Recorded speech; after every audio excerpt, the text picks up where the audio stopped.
What is up? What's up, YouTube? Welcome in another YouTube Live. I am John Kurtz. Today we have basically the Big 12 meetings to talk about. Big 12 spring meetings happen. There was a whole new cycle of the college football world about the SEC meetings. Now the Big 12 gets its turn. And man, there's a lot to talk about. And I tell you what, another show of strength, regardless of what you think it means for the future, it was a show of strength for now, for the current Big 12, and I would say nothing but good news as far as projecting the Big 12 forward. And that all is, of course, financially. This is financials. We got the details on what the Big 12 paid out for fiscal year 2021. If you remember, it wasn't that long ago here on the channel, we talked about the Pac-12 for fiscal year 2021 and the real struggles that the league had. It was not that way at all for the Big 12. The Big 12 came away looking much, much better than you would have anticipated. So we'll get into all that, what it means, put it in the context of just what this entire year has been like for the Big 12 after finding out about Texas and Oklahoma as we get pretty close to that 1 year anniversary, getting pretty close to 1 year that Texas and Oklahoma said we are out. So we will talk about that elsewhere from the meetings. Let's see, what else did we have? We have an update on the new commissioner. That's right. There was a bit of an update on the new commissioner. Lawrence Chovanec of Texas Tech was doing a lot of speaking for the rest of the league, along with Bob Bowlesby, who is still right now serving as the commissioner of the Big 12. But we got at least a little bit of an update on a timeline. That was the most significant piece of this. It sounds like sooner rather than later, we're going to find out about a Big 12 commissioner. And then beyond that, just another little nugget and a couple nuggets that were dropped by Big 12 athletic directors that would indicate some of what I've been telling you for a while in terms of what the Big 12 is looking for in its next commissioner. So there is that. The Big 12 basketball tournament staying put in Kansas City, which I think is a wonderful thing. That's another bit of news that we got out of the Big 12 spring meetings. And then it's not all just about the teams that are going to be in the league, the teams that are currently in the league that are departing, Texas and Oklahoma. We're going to talk a bit about that because Texas and Oklahoma are debating whether or not to stay in Dallas for their rivalry matchup, which I actually have a pretty hot take on that. And Texas and Texas A&M. Boy, A&M is just chomping at the bit for the smoke with anybody right now. And Ross Bjork, their athletic director, says that the first game between Texas and Texas A&M is going to be at Kyle Field. So I guess somehow that's already been decided. Look, that'll be an awesome game. That'll be an awesome game if and when it happens. Plus, Oklahoma State got a little bit of shine, some attention in our boy Stuart Mandel's latest mailbag. So the question was posed, is Oklahoma State a top 20 football program? To me, the answer to that seems pretty obvious, and I was only slightly frustrated by the response. Only slightly frustrated. I think it was a fair response. Maybe slightly frustrated with what the reality seems to be that was pointed out by Mandel there. So that's a pretty good outline of what it is that we've got coming up on the show today. It's mainly going to center around everything that we heard at Big 12 spring meetings, not just what we heard, but the information that was divulged, etc. You get the idea. So if you are new here in the chat, this is how it works. You guys that are here, fill up the chat. What's up, Rob? What's up, Zach? What's up, Tony, Paul, Jim? I see all of you guys that are in here. Appreciate you being here big time. You can chat in there and keep it going, keep it lively, have some fun discussion there. But if you want to make sure that what you put in there gets seen by me, you have a question or comment that you deem important enough to be seen by me, make sure that you click the $ below the chat box where it says say something to donate along with your question or comment. That will put it up at the top above everything else in the chat. Make sure that I see it and helps you dictate the way this chat is going tonight. Plus, you're supporting the work that I'm doing in bringing you Big 12 content regularly here on the channel. Also, free of charge, if you can go like the video right now, that always helps me as well. Helps with the algorithm and will help bring the views up and get you more and better content here in the future. So if you could do that, I would appreciate it as well. That's an outline of where we are at. We are about to dive in here. I'm trying to think if I have any other news and notes. I'm not sure that I really do, any housekeeping. So we'll just get into it here. Shout out to Paul. I see Paul said liked. Shout out to Paul. Thank you for listening and going and liking the video. The Big 12 had a record distribution number for fiscal year 2021 where they distributed $43 million per school for the last year. So hopefully that will help put this money in or put this number in context for you. If you've been following the channel and all of the stories surrounding realignment for a while now, because all this talk for so long has been about, hey, what are these leagues going to be making per school? The Big Ten is about to take off with like a rocket, and I continue to hear that their TV deal, that new TV deal that's likely going to be over $1 billion, is supposed to be announced anytime. So that's going to be like a market reset for everybody. The Big Ten will go from each school making around 50 million to perhaps double, where it could be like 100 million with that new TV deal. So that's going to be wild, and that does blow obviously 43 million out of the water. That's one piece of the context here. The SEC was talking about getting north of 70 with Oklahoma and Texas once they came into the fold. So again, a lot more than $43 million. But you guys know, if you're smart and you've been paying attention to the channel for a while, you understand that the whole idea here has been for a long time not about chasing the SEC and the Big Ten. It's about making sure that you are staying viable in the world of everybody else, staying viable in the world of the Pac-12 and the ACC. And that is where this number really delivers. Okay, so this number of $43 million per school is, by the way, more than what the projected $40 million was from Navigate, this firm that was putting out numbers for everybody that have been used by the college football world. The Big 12 outdid the projections, and that $43 million is a 25% increase from last year, where the pandemic obviously brought some of that down, and it was 10% more than the pre-pandemic high. So we're not just talking about like, hey, the Big 12 increased from what was a pandemic year in 2020. The Big 12 increased from the best year that it had financially before the pandemic even hit. So we're talking about good stuff here financially for the Big 12. And there was a tweet from Garen Emig, hope I'm saying that right, of the Tulsa World, who said that it was projected to reach as high as $50 million by the time the deal is up in 2025. So it's only continuing to go upwards. Everything moving north right now with the Big 12's financial payouts. If you want the comparison to the Pac-12 and everybody else, all right, obviously it will be most stark in comparison to the Pac. Pac-12 had that rough year, only paid out $19 million per school for fiscal year 2021. So we're talking about $43 million for the Big 12 and $19 million for the Pac-12. It's pretty significant. That is a significant difference. Obviously, more than double what the Pac-12 paid out. The Pac-12 had its own problems, got started late with the football season. That is a big part of this. They only aired one game on the Pac-12 network. We kind of went through all of this last time on the channel when we were talking about the Pac-12's number. So I won't rehearse all of that ad nauseum. But regardless of what the circumstances were, there's a pretty strong show of strength for this league right now in comparison to the Pac-12. The ACC was seeing a payout between 35 and 38 million. And then the SEC was 54, the Big Ten 49. So again, I kind of just set aside the SEC and the Big Ten numbers because nobody is catching them. And this has turned into a much different discussion than where it was at first, where it's like, man, there's just not much point, right, to me in holding up the number against the SEC and the Big Ten. They're running away from everybody. There's nothing anybody can do to stop that. But the frustrating part here is like, man, I mean, it just seems like there has been a lot that has gone pretty well for the league over the last calendar year, certainly since July when we found out about Oklahoma and Texas. And yet still the reputation of the league, I don't think is in a place that would match that. Albeit a league in transition, understand Texas and Oklahoma are leaving. But I just feel like the Big 12 is still talked about as if it is some conference on its last dying legs, and everything that we're finding out here would indicate it's really not. I mean, this is not a league that is on its deathbed right now, being dealt the final blow by Texas and Oklahoma, like delivering the kill shot there. No, this is a league that appears to be pretty strong relative to the rest of the college football world, like a solid third in the pecking order out of the Power Five, right? Count them 1, 2, 3, 4, 5 out of the Power Five conferences.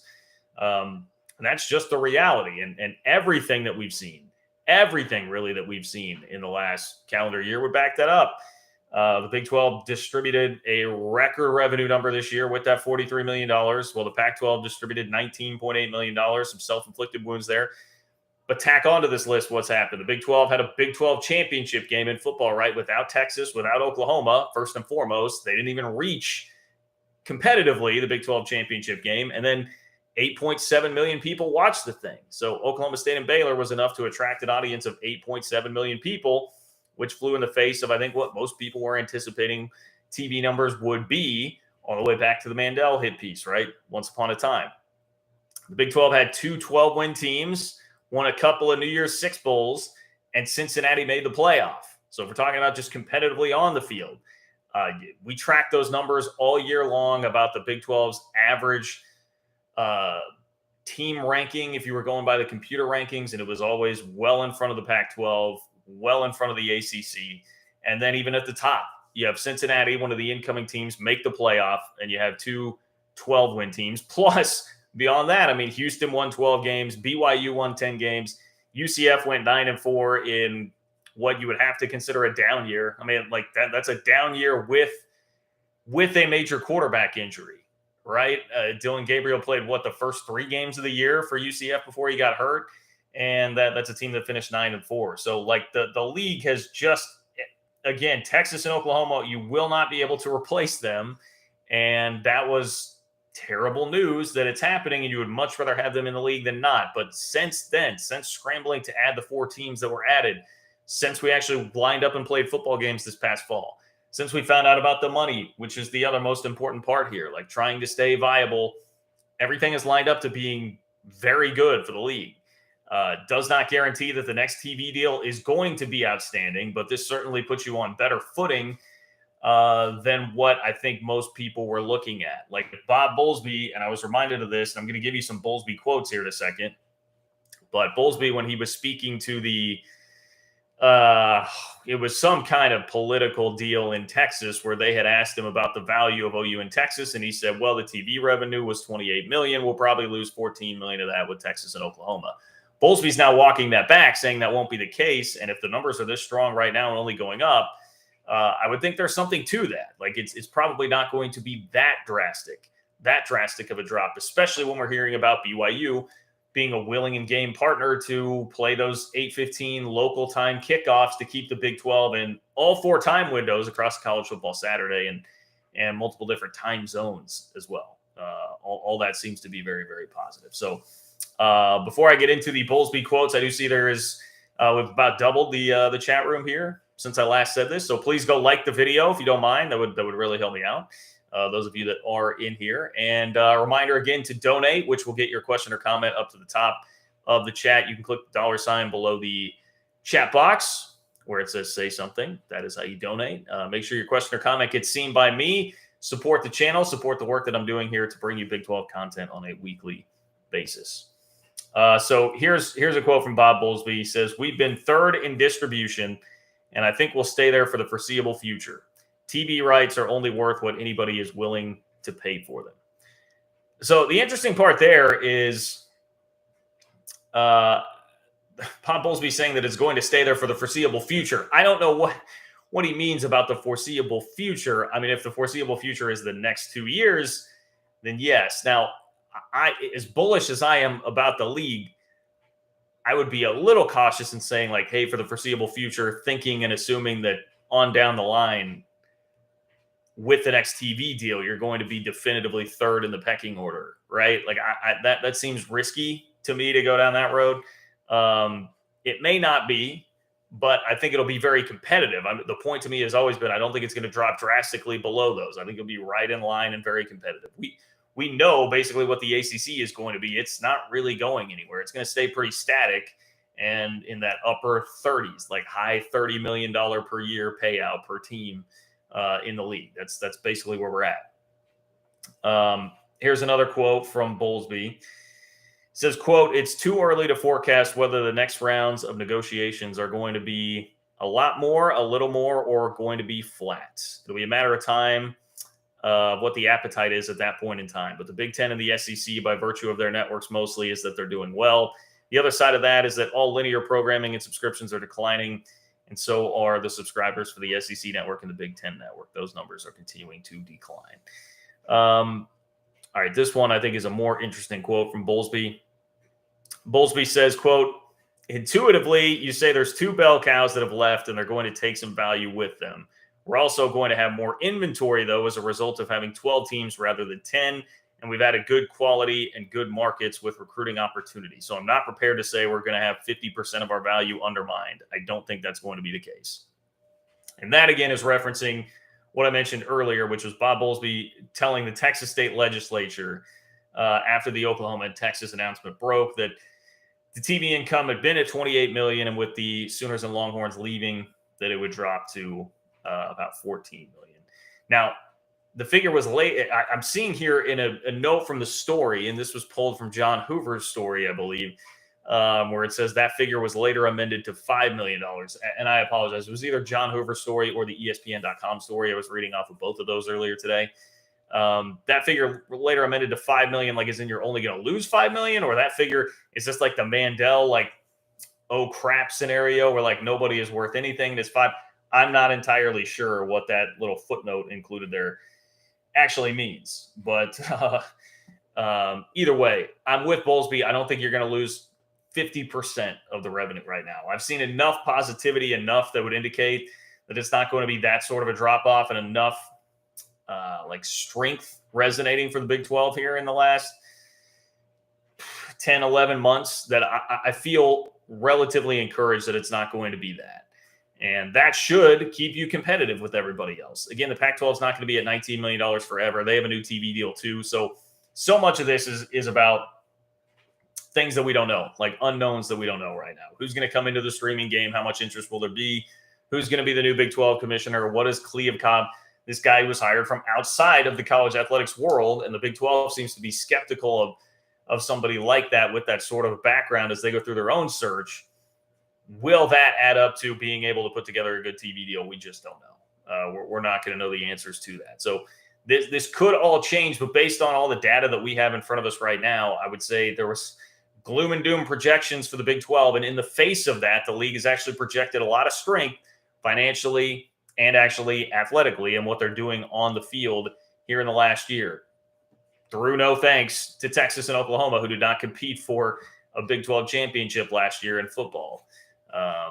The Big 12 also, by the way, hate to remind you, but did win the national championship in basketball as well. That's another thing I could throw in for the last year or so in the league. So my point with all of this, once again, and I know sometimes people get it twisted, and being the guy that has to kind of stick up for the league here, is just say, like, look, the perception doesn't meet the reality with this conference right now. It is on stronger footing. The league that Texas and Oklahoma is leaving is on stronger footing than people would lead you to believe. That doesn't mean that it is as strong as the SEC. It doesn't mean that Texas and Oklahoma are not making the right long-term decision for their future. I think especially the way we just see everything continue to roll in college athletics, it's incredibly understandable why they would do that. And financially, it is going to be much more viable than this. But if we're talking about the wide scope of the college football world and how it compares to everybody else, the others who are in that group of have-nots, which are just not the SEC and not the Big Ten, it is very comparable. It is not going to be this kill shot delivered to like a beleaguered. I just feel it seemed like everybody pictured that this was like some limping deer that had already been shot in the forest and was just waiting. And like Texas and Oklahoma came around and just gave a nice little double tap to end it. And I don't think that's the reality. I think this was a much stronger league than what the kind of caricature picture has been of the league. And every time we get one of these data points, I just like to emphasize that because nobody really wants to stand up for it. And I'm not sitting here saying it's the best conference in America, but I am sitting here saying that, like, right now, it's been better than the Pac-12 and the ACC. Last year, based on the numbers, the new look Big 12 was better on the field than the ACC and the Pac-12. And now Dabo and Clemson are dealing with all this turmoil in the ACC, and that's really the only thing that's been holding that league up. Pac-12 got a shot in the arm with Lincoln Riley. That'll be interesting to monitor here as things move on. But right now, where we currently sit, this league is going to be competitive. It is going to be competitive. And the real question here ultimately is going to be, like, you know, the SEC and the Big Ten, they hold all the cards. Like, when and if they just take their ball and go home, form their own super league, whatever, then the Big 12 is going to be in the same position as the ACC and the Pac-12 anyway.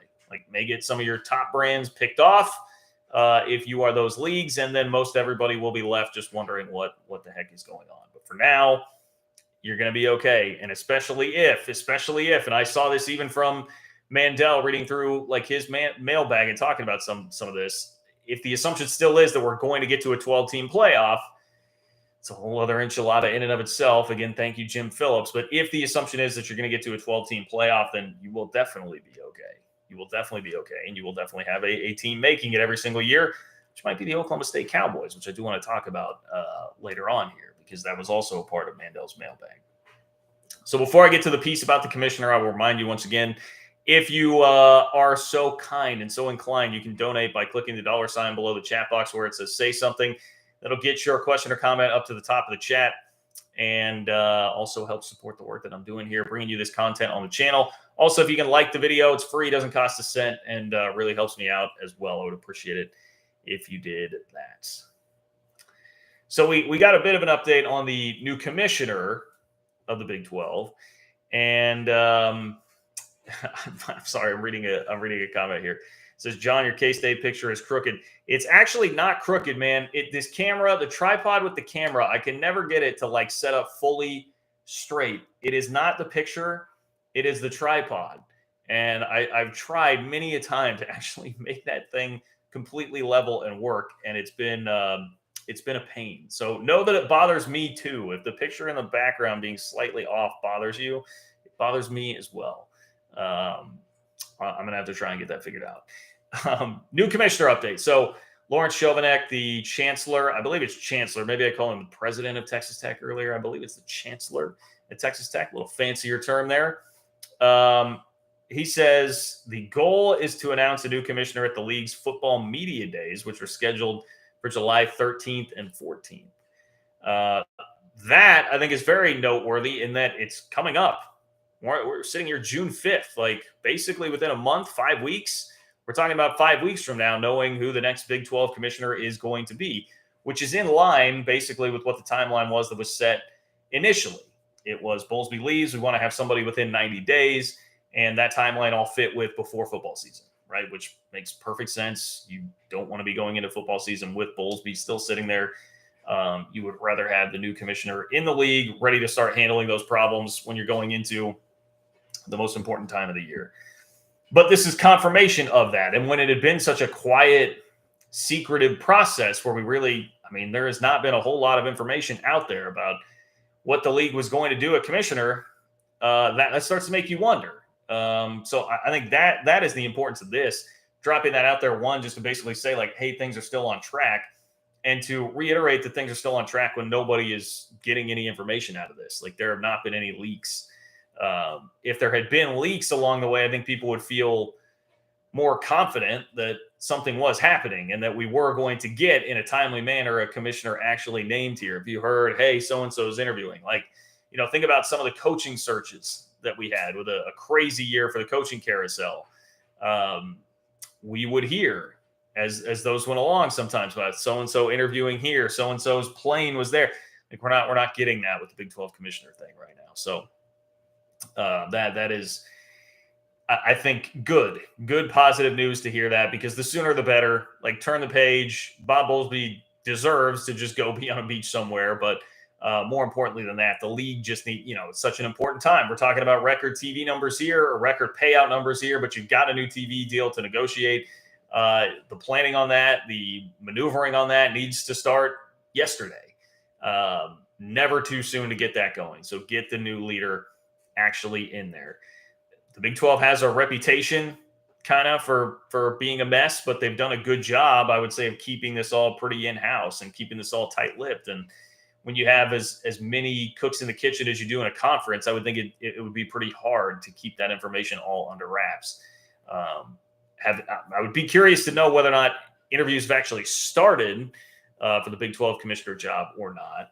I would be very curious about that, in fact, and where they're actually at in the process. But avoiding a leak of somebody that people aren't going to like or that would be kind of panned nationally, I think is a good thing here.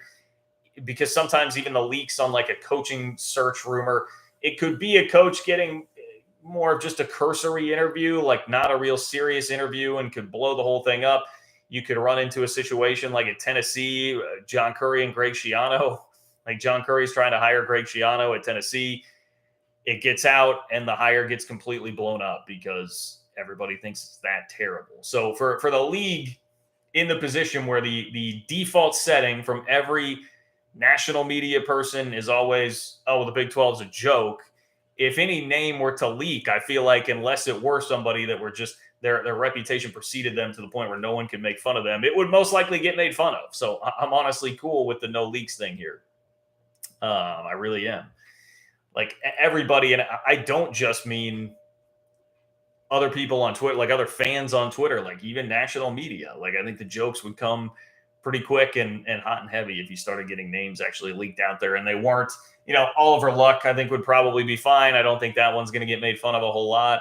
Um, Beyond that, I don't really know. And Oliver Luck was the name that a lot of people were throwing out there, along with Kirk Schultz. But we know now that is not going to be a reality. So I think a pretty good job here by the league that's supposed to be a mess, right? They're keeping a very important thing in house, and you have to have some level of unity to be able to do that. Some level of everybody pulling in the same direction to be able to do that. With the caveat that if it's not like in an interview stage right now, maybe that changes when you actually get there. But I've got some more information on that in just a minute too. I see Daniel. I appreciate the donation. Daniel asking, what is the Big 12 Now ESPN Plus payout? I actually don't. I did not see that specifically. I did not see a specific breakdown on any of the articles that I read about that on what specifically it is that they're getting paid from that for like the third tier rights. I do well, and actually, I'm trying to think about this because I know the statistics, those figures do not include third tier rights. So that means like Longhorn Network and whatever Oklahoma's is called, Sooner Sports TV.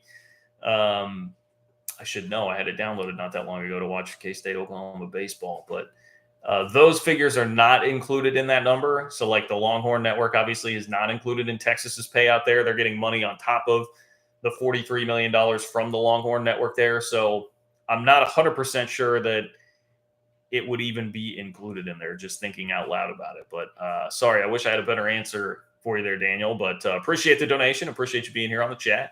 If you want to be like Daniel and donate, you can click the $ below the chat box where it says say something. That is how you do that. And not only will you get your question or comment up to the top of the chat, dictate where we're going here on the chat tonight, but you support the work that I'm doing here on this channel for you. And if you are watching this taped and not live, you can donate to my Venmo account, which is John-Kurtz-4 on Venmo if you'd like to do that. So the Big 12 is using national firm Turnkey ZRG in the commissioner search. I get a chuckle out of these search firms sometimes. I can understand from a practical standpoint, I guess, what they do. Most of the time with like head coaching searches, I'm like, why are people really using this? Couldn't these mostly be solved without them? A commissioner search, maybe that's even more important there. But first of all, the name Turnkey ZRG just seems so, all of it just seems a little corny, a little much, but I understand why you're using a search firm here in this case. Chauvinik says he's been pleased with the progress and quality of the pool of candidates. Quotes, in preparing for the search, what the firm realized was there was a great alignment among our conference in terms of the vision and the strengths that we need. So that pool reflects a diversity of candidates in their professional experience, some from more traditional athletic administrative roles, and then others. So there are others that are not in the traditional administrative roles, which was of note to me because one thing I heard K-State's athletic director, Gene Taylor, say to me and then actually back it up at a public function the other day was that they were really looking for and preferred somebody with the traditional experience, more of a traditional commissioner hire and not going the way of the Pac-12 by taking somebody out of Vegas in George Kliavkoff. And even some of the other ADs that I saw quoted just from Big 12 spring meetings for those reporters that did go to them kind of indicated the same thing. I mean, it seemed like most were on the same page with that, where they want somebody that has a background in college athletics. Again, I had heard behind the scenes, obvious, this is not any kind of earth-shattering breaking news, that a big consideration is just TV connections. Who has TV connections? That's what you really need here is somebody with TV connections. So I think that continues to be at the top of the list as well. But apparently they are at least looking somewhat at others who are not totally traditional candidates. And I'll admit, I was a little disappointed to hear that most seem to be interested in just the very traditional background. I think this league is kind of at a turning point where you have to start embracing some things that would not be as traditional. And I would at least want them to suss some of that out, like vet some candidates who are not from a traditional background. And that, at least Chauvinik's comments would leave me believing there is some openness to that, which I think is good.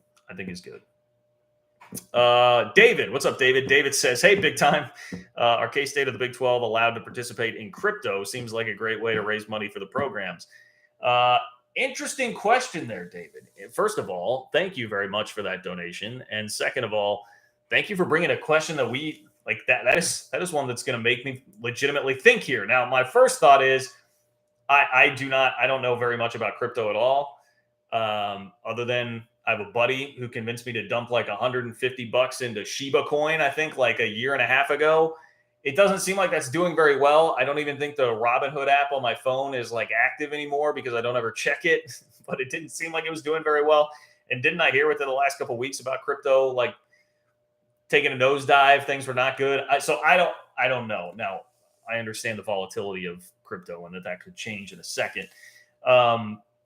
The only things that I've really heard like somewhat in line with that are like, I know that like the city of Miami, I was listening to the Dan Le Batard show where they were talking about the city of Miami, right? Had like the governor or something or maybe I need a civics lesson here. What am I thinking? Mayor was involved with crypto or something. And like there was a city coin for them. And I don't know.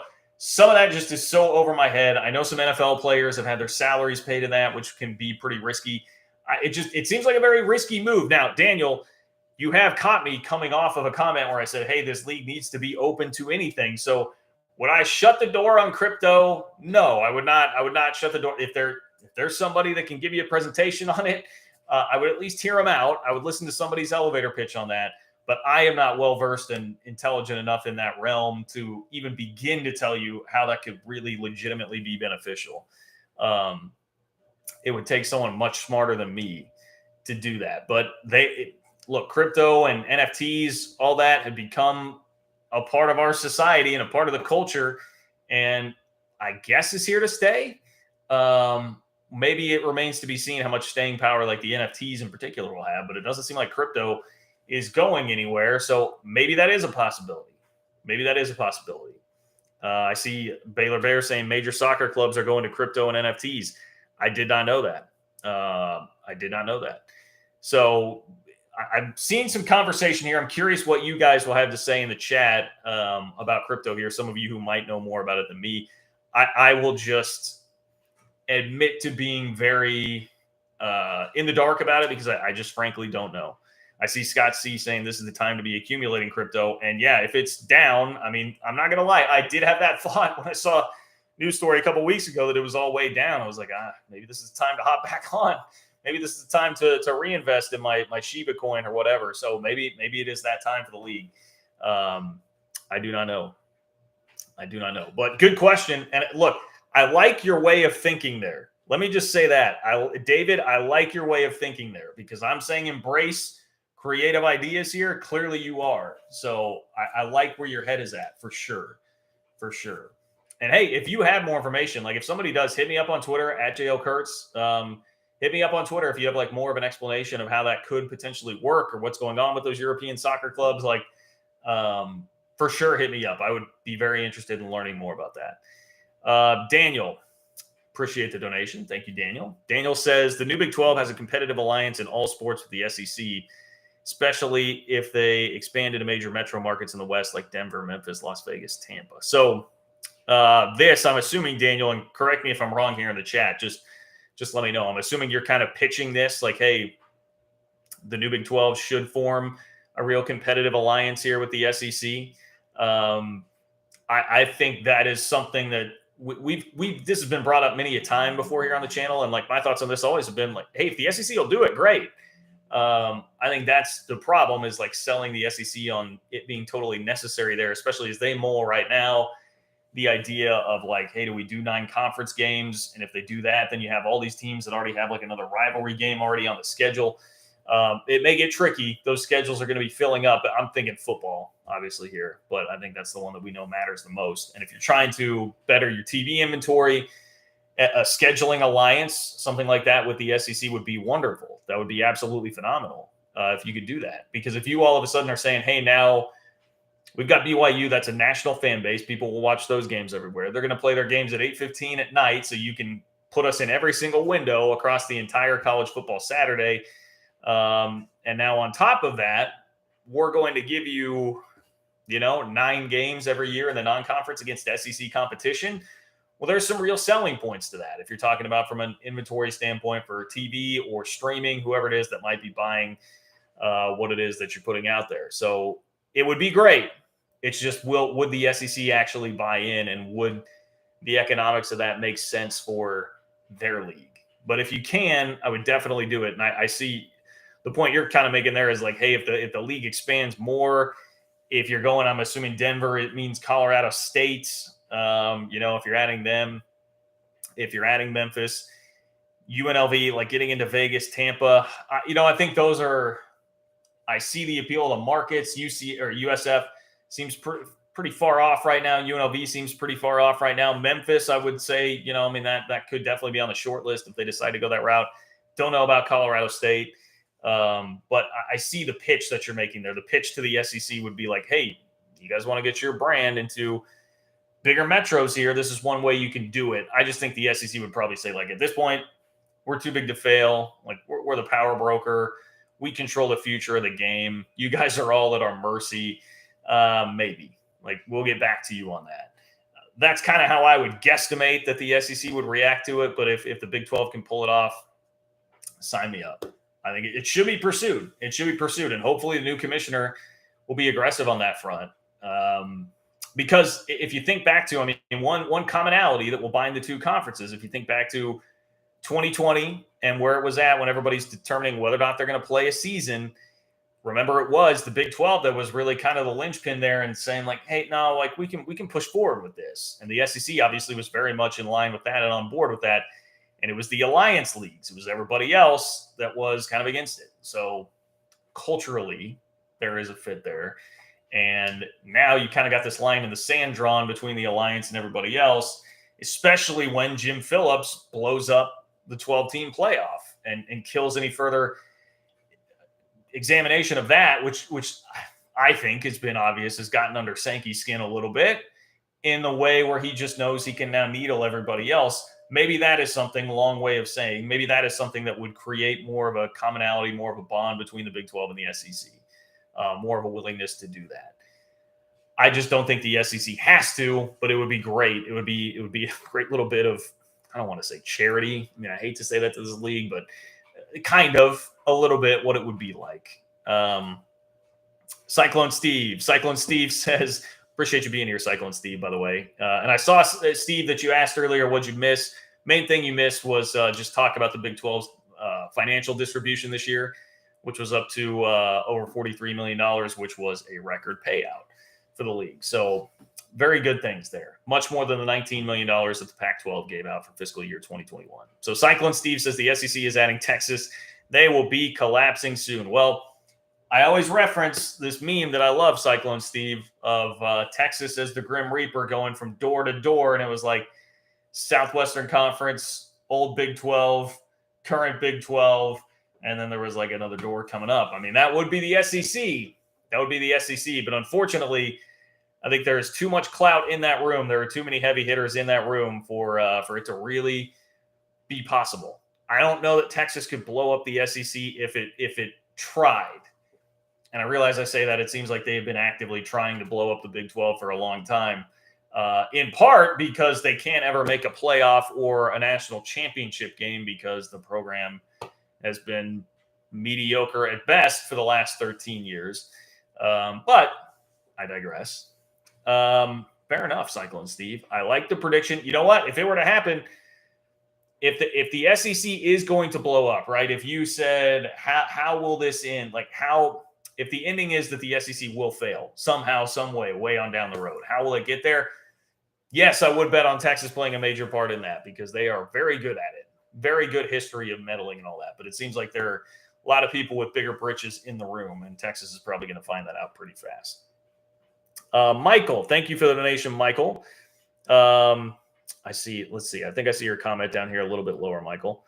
Says, Michael, scheduling alliance would be awesome if the Big 12 could negotiate to let Texas and OU go early, but the SEC doesn't need an alliance. They could go call any big-time team and get a game, USC, Oregon, BYU, etc. Yeah, that's kind of the problem. Like maybe maybe a school like BYU, maybe there will be schools in the Big 12 that are more appealing to some of those schools. And certainly, I mean, like you think about Oklahoma State, if they can find a way to play Bedlam every once in a while, like there are opportunities there to play the SEC, but to get it like actually in writing, I don't know. I mean, hell, the Alliance didn't even get it in writing.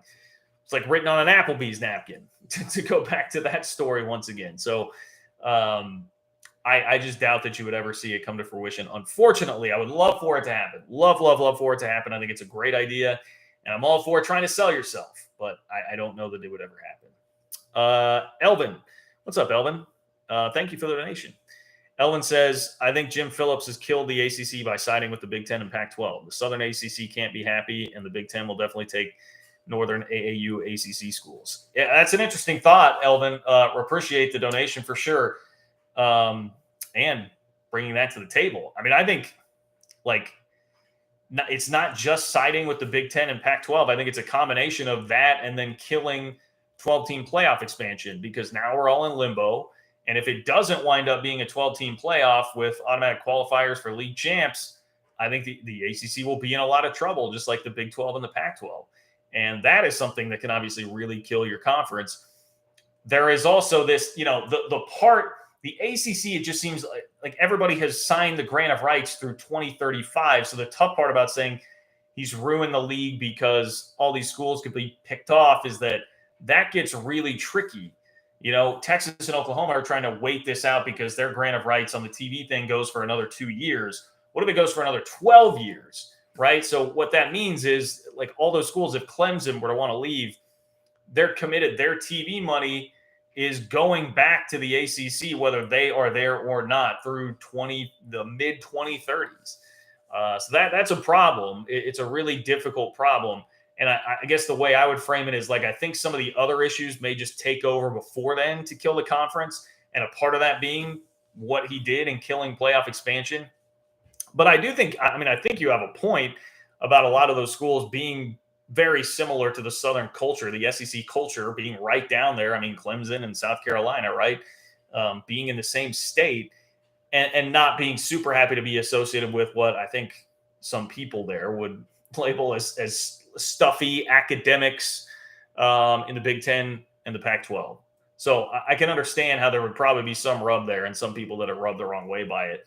I just think the ACC has enough problems that may be lower on the list of like actual problems that the league is staring down. But it's a good thought, and you're definitely in the right place with putting blame on Jim Phillips right now. I don't think very highly of the job that he has done as their commissioner at all. And if there is a way, I mean, you're right. If there is a way for one of those schools to get out, Alliance, they don't care about the Alliance. I almost just went Roy Williams. I don't give a bleep about the Alliance. They wouldn't care about the Alliance at all, man. They'd be gone. Audi 5000. So yes, understand the point that you're making there. Let's see. I got a little caught. By the way, if you want to donate and continue there, taking the chat in a different direction, you can do so by clicking the $sign below the chat box where it says say something. Appreciate all of you that did. More than welcome to do that and continue to chat with me that way. You can also like the video. Doesn't cost a dime. I would appreciate it if you do that if you haven't yet. Those of you that are new that have popped in here now. We got a little sidetracked on the conversation about Big 12 commissioner. There was one last little nugget here from Lawrence Chovanec, the chancellor at Texas Tech, who said, while not divulging who or how many, Chovanec said a lot of people were interested in the position. He did say the incoming conference members would have a voice in the final interview process after finalists are determined. Okay, so that answers some of my question. I should have just read my own damn notes. The final interview process has not started. So once we get to that point, new members will have a voice, which is in contrast to, we saw a quote come out from Ross Bjork at Texas A&M, the athletic director there, about Texas and Oklahoma not having input on decisions until they're actually in the conference, which does make – look, both of those situations make sense. The SEC, again, a lot of people with some big britches in those rooms that are used to throwing their weight around, that have been around for a long time.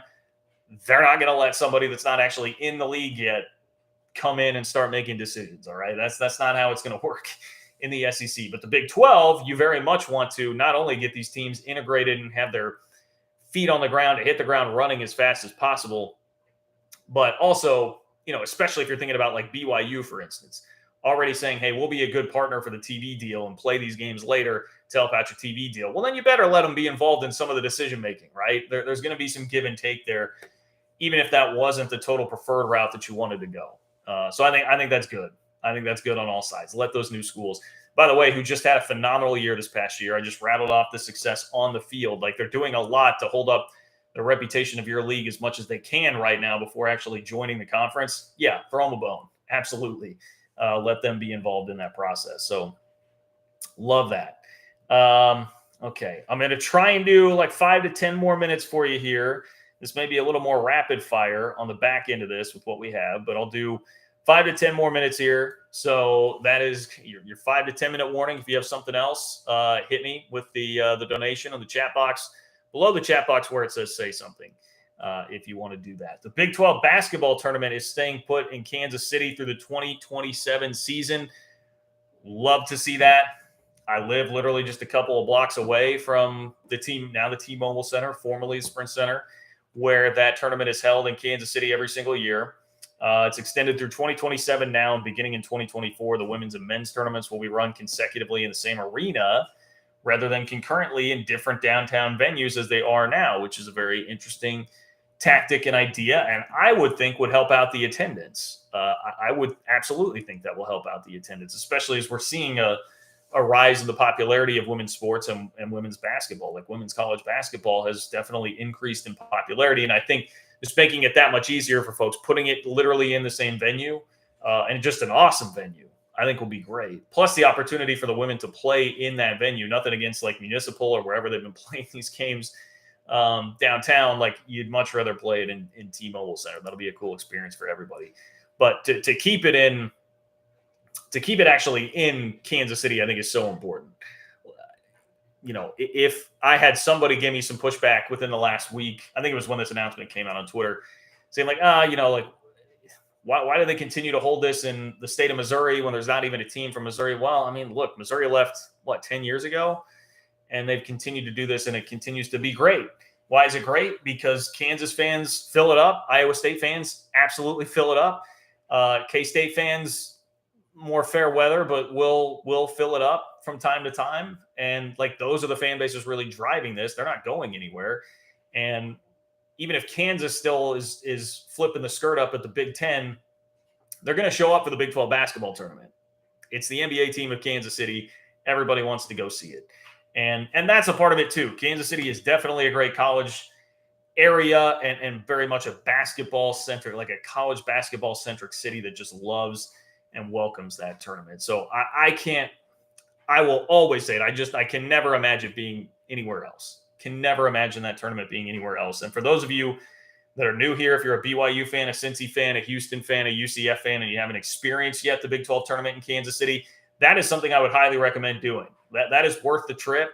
Say what you will about the actual importance of conference tournaments, but that is worth the trip just for the experience and the camaraderie. If you want to really experience the camaraderie of the Big 12 and Big 12 fans being out there and mixed together, like you got to come hang out at Power and Light before the tournament and walk over to T-Mobile Center. Definitely need to do that.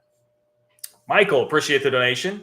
Michael says, as a BYU fan, I love the late games. It's the most juiced atmosphere I've experienced. Last year, beating Utah and Arizona State was fire. Less kids and old folks. Hey, I'm with that, Michael, and I have no doubt that the atmospheres are awesome. One of the things that I just read, they were talking about the complaints of it being too cold late at night there, which I get. I am a wuss in the cold, so I understand complaints about that. But the night atmosphere is tough to beat. I mean, if you're talking about just getting the stadium the most juiced as possible, a night game is typically going to be that. And that's an interesting point that you make about less kids and old folks that are going to be there at the game. Like those that are there are definitely going to be bringing the noise a little bit more at night. I think the biggest thing you say is just the exposure. Like the atmosphere, I'm sure is great, but for your program, not only for the league, but for the program too. Like just speaking from my personal viewing habits, I see a lot more BYU football than I would if they were playing games at 2:30 every week. No questions asked. Absolutely do. Because it's the perfect little nightcap. You have Pac-12 after dark, you have a BYU game. Sometimes those two are mixing. They're playing a Pac-12 team. and it's perfect. Like in that window, I'm kind of like Jones for it. Like I want BYU football there. So I think it's all great, and I'm glad that you're down with it, and I'm glad that BYU as a whole is down with it for sure, Michael. Thank you for the donation. Thank you for being here. Go Cougs. Go Cougs. Warren says, thank you for the donation. First of all, Warren says, why is Texas Tech basketball not in most top 25s with the highest average recruit transfer rating we've ever had? Yeah, I was actually looking into some of that this past week, reading up on Texas Tech basketball, and was very impressed with the transfer haul that they have. A lot of movement in and out of that program. Texas Tech, I think, is a really good example of like just what the new world of college basketball is going to look like. Very successful program, had a great year last year, still wound up with a ton of transfers out and a ton of transfers in, and a lot of talent out and a lot of talent in. I think the problem here, Warren, is the answer is not going to make you real happy. I would say that a part of it is just not enough respect for the program as a whole. And that's even after a year where we saw Jeff Goodman literally have his mind changed right in front of our eyes about Texas Tech by the way you guys responded to Chris Beard coming to the arena, what the atmosphere was like, winning the game, getting back to the second weekend of the tournament, like all these things that were great for Texas Tech basketball this year are still not respected enough on a national level. And I think that's just it. You know, if it were a same names and faces of players coming in, coming out, but it were Kansas, but it were Baylor, they're probably getting the benefit of the doubt and being in the top 25. I think there still would be an aura of wondering about Mark Adams, like how legit that is going to be long-term. I think the guy's a really good coach. I think he clearly understands how the game is played now and how to work the portal and all of those things, but others need more convincing. And I think, so two caveats I would give there. One, if it were Baylor, if it were Kansas in the league, I think they would still be getting that benefit of the doubt. And then two, honestly, I think if Chris Beard were still the coach, he was enough of a national name that I think people would still then be giving you more of the benefit of the doubt, and you'd be much more likely to be in the top 25. So it's a combo of not enough respect for the program, not enough respect for your head coach, and just so many unknowns. It will be harder. I mean, doing a preseason top 25 was already like a fool's errand. It is a fool's errand to the nth degree now with all these transfers in and transfers out, because you just don't know. Talking to some K-State folks here recently about what K-State's trying to do in the portal and like, hey, what guys are still actually out there? And I was looking through some of these, and my buddy Cole Manbeck, who does a K-State podcast with me, put together this list of like the highest impact transfers from this past year in college basketball and how many of them were ranked on that top 100 transfers list. Not all that many. You'd be shocked how many were not listed among the top 100 transfers at the end of or the beginning of the offseason, and yet the most impactful were not really on there. Wigginton at Iowa State was a really good example of that. So anyway, it's just very hard to know. Long story short, very hard to know. Not enough respect for Tech, not enough respect for Mark Adams is the answer that I would give to you there. David, appreciate another donation. David, been in here a couple times tonight. Much appreciate that. David says, any response to Fitz's idea of killing K-State baseball and women's tennis in favor of softball? I had not seen that, actually. That's really interesting. I'll be honest. I've been a little less connected in the last couple weeks than I had been before that. Honestly, like trying to cut down on my screen time a little bit, live a little bit more of a life. But I had not seen that. Reference there is to Tim Fitzgerald, who's covered K-State for a very long time. I mean, look, my gut reaction to that, my initial reaction to seeing that is like, look, I love K-State baseball. I spent 7 years doing radio play-by-play for K-State baseball. I still filled in on a couple of broadcasts on TV this past year. I love those games, even though K-State has struggled most of my time to be very competitive. It's really fun. Like I love Big 12 baseball. It's really fun. Oklahoma State scored 29 runs today, by the way, in a regional. I don't know if anybody saw that. So I don't want to get rid of baseball. And the part of the problem with that is they just built this great baseball facility. Now, maybe, and again, I'm having to project here without reading the article. Maybe some of the idea there was you use that facility for softball. Women's tennis, I don't know much about it. I don't pay much attention to it. I think the gist here is that everybody is really digging softball right now. And I've seen a lot of discussion about how much fun people have had watching that. I have not watched much. I just frankly am not watching much in the way of sports right now. There's not a ton that I'm really that interested in that is going on at the moment. So I haven't, but I understand the appeal. I understand why people would think it's very fun. And frankly, I would like to have it. I mean, if K-State were playing softball right now, I'd really like to have it. I don't know also the dynamics of, I'm sorry, I'm just like walking you through basically where my brain's going. I don't know the dynamics of how tough is it to compete, to like be competitive in softball, because baseball, it's obviously such a hard thing for anywhere that's not in the South, because you don't get to practice as much throughout the year. Your recruiting ground, same story. The kids aren't going to be as developed because of that. It's a really tough putt, to be competitive in baseball. And I tell people all the time, I think the K-State baseball job is as hard as any at the school because it's just such a hard sport to be competitive in. So a lot of thoughts that are all over the board. I think ultimately leading me to, it seems far-fetched, but I can understand the pitch. I can understand the excitement for it. I would hate to get rid of baseball. That would, a little part of me would die with getting rid of baseball there. But I'm gonna go read that now that you say that. I assume it's an article, or maybe it was one of the daily delivery videos. I'll go seek it out because I'm interested in that. And I've definitely seen, like, the Oklahoma fans on my timeline in particular. I've seen like how much they get into that, and I realize they have a dominant program. But I've seen how fun it can be, and I'm all for it. Like, finding, if you can find a third sport, maybe fourth if you want to include like men's, women's basketball, football, that people are paying the most attention to. If you can find one outside of that to get pretty good at, I think it really does. It adds a lot of value. If it's a spring sport that's going to give some people like legitimate, a lot of interest, your fan base is kind of yearning for something right now, I see the value to it for sure. Absolutely do. Okay. Let me just rattle off a couple things here real quick. If you do have something else like those folks that you want to throw in here at the end, you can do so by clicking the $ below the chat box where it says say something. Oklahoma and Texas likely to stay in Dallas. This was a quote from Joe Castiglione to the Dallas Morning News talking about staying at the Cotton Bowl. He said, quote, "We've had conversations about extending. They just started last fall. It's a little premature to talk too much about them, but they've been very good. One way, shape, or form, there will still be a game in Dallas for the foreseeable future." I actually don't like this, okay? Switch it up, man. If there were ever a time for Texas and Oklahoma to switch up what it is that they're doing with this game and go play on campus for a few years, it's now. You're going to the SEC. They're trying to go through their whole scheduling deal. The Cotton Bowl is a dump, man. I respect the history of the venue, but I went to watch K-State play in the technically 2001 Cotton Bowl. It was New Year's Day 2001, but after the 2000 season, K-State beat up Tennessee. But it was a dump then. I mean, it was not a good stadium then, and that was 22 years ago.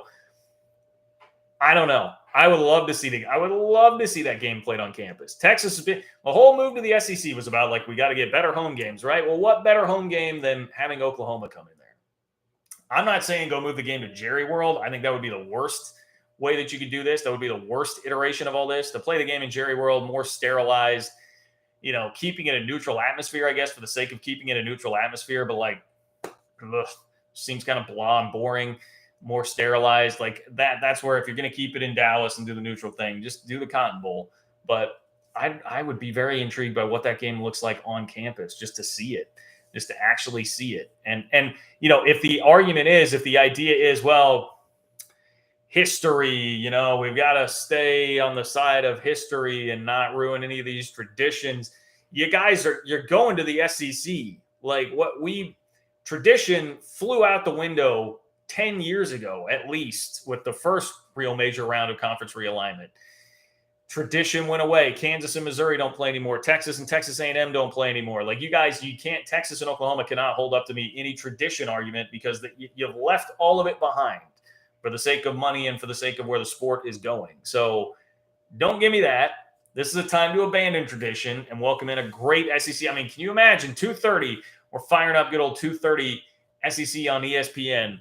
And out we come to Gaylord Family Memorial Stadium, and it's packed, and the Sooner Schooners running around, and you got Texas and Oklahoma in a juiced up atmosphere in that sense. I mean, that would be great. You know what? In fact, that is chef's kiss. Big Noon Saturday material right there. That's what I think. That game belongs on campus and on Big Noon Saturday. That is how I would play Texas and Oklahoma from now until the end of time. 100%.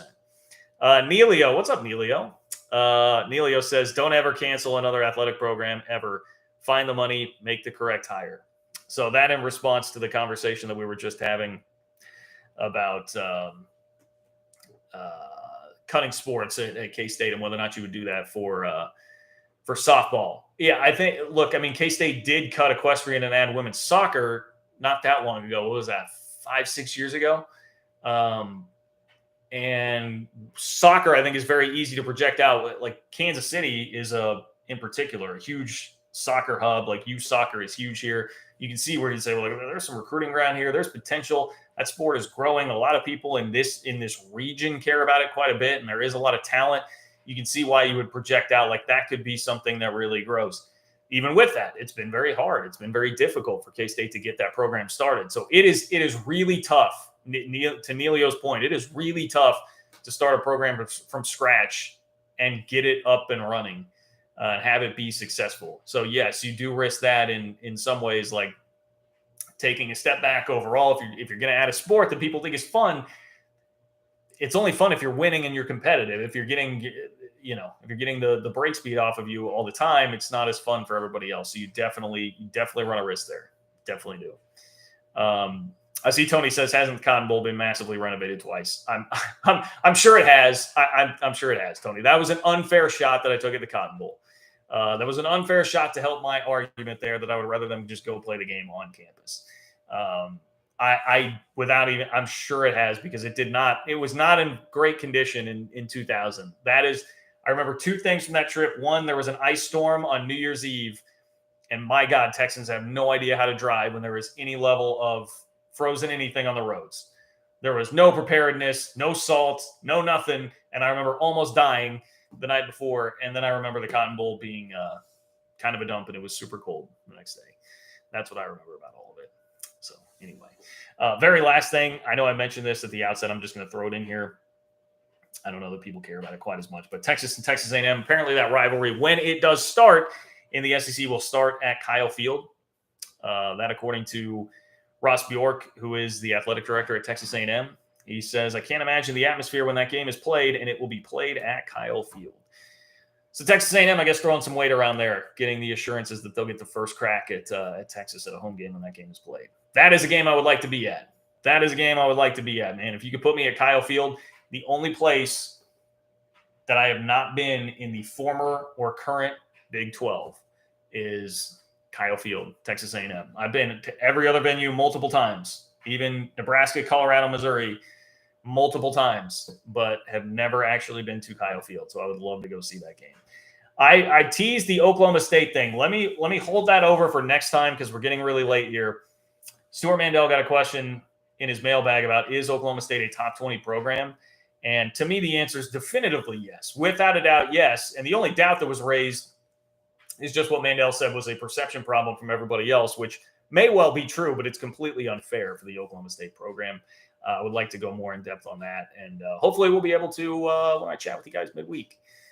So until then, I appreciate all of you that hit up the chat tonight. If you are watching this after the fact, you can donate John-Kurtz-4 on Venmo if you want to support the channel. Appreciate all of you guys who supported the channel here tonight, everybody who watched.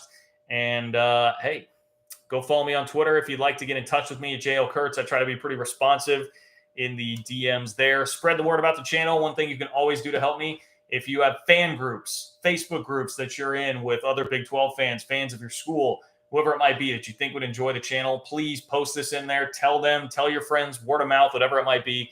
Spread the word as much as you can, and continue to make this community bigger and bigger. Appreciate you guys as always. Take care, and I will talk to you soon.